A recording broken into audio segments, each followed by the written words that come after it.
Joining us now from Raleigh, North Carolina, Senator Jesse Helms, ranking Republican on the Senate Foreign Relations Committee, and here in Washington, Congressman Stephen Sollers of New York, chairman of the House Asian Subcommittee. Let's go to Senator Helms first. You have called for an immediate cutoff of military aid to the Chinese army. Are we supplying this army, Senator, that is crushing the people? Let me tell you something, Leslie. We never should have gotten into the business of supplying arms to any communist government. And just remember that what we have in Beijing today is an uprising of the people trying to throw off the shackles of a communist government. The communist governments always work the way that things are happening there today. Now, of course, right now, the United States is in the midst of a $700 million avionic package with the Chinese to build the F-8B fighter, as well as an anti-submarine torpedo. We ought never to have gotten into that, and I'm going to start tomorrow morning in the Senate to line up bipartisan support to cut off all of that sort of thing. It's folly, and we need to stand with these young people who are trying to achieve freedom. Senator, you may get bipartisan support. Congressman Sollers, a Democrat, you usually don't agree with Jesse Helms. Have you ever before? You do agree with him on this, I take it.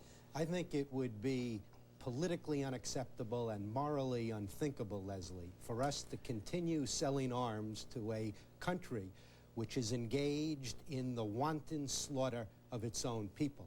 I certainly hope the administration will undertake to cut off additional arms sales on their own, but if they don't, I have absolutely no doubt that there will be strong bipartisan support in the Congress for legislation to terminate a continued military relationship between our two governments. Senator Helms, the Bush administration says that they don't want to undermine 17 years of diplomacy just because of one weekend. Well, let me tell you something, Leslie. This is the trouble with the State Department all along. Make a deal, get along. You just can't make a deal with a communist government anywhere in the world.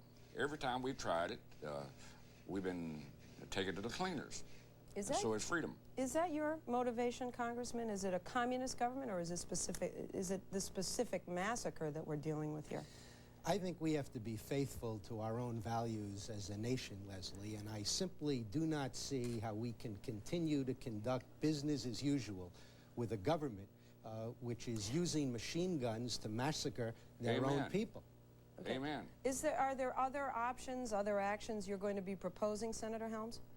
Well, there are a lot of things. First of all, the businesses that have rushed to do transactions in China, they need to understand from this point on, as far as I'm concerned, they are on their own, and they needn't expect the American taxpayers, if I have anything to do with it, to pick up the tab for any losses they may have.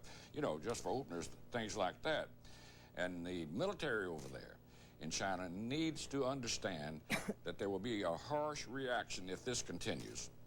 Congressman? I think there are some other steps we need to take as well, Leslie. First of all, I think President Bush should immediately recall our ambassador to the People's Republic of China for urgent consultations here in Washington.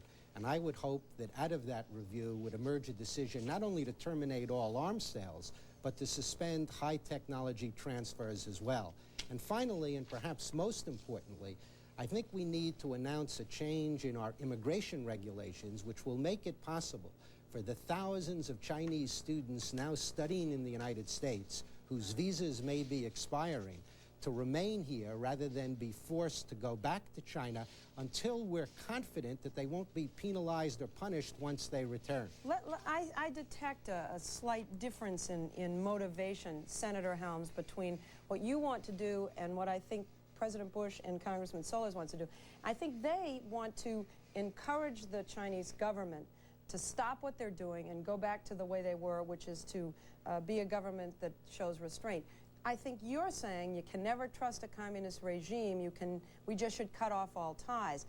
President Bush has deplored this action against the students, but in very mild terms.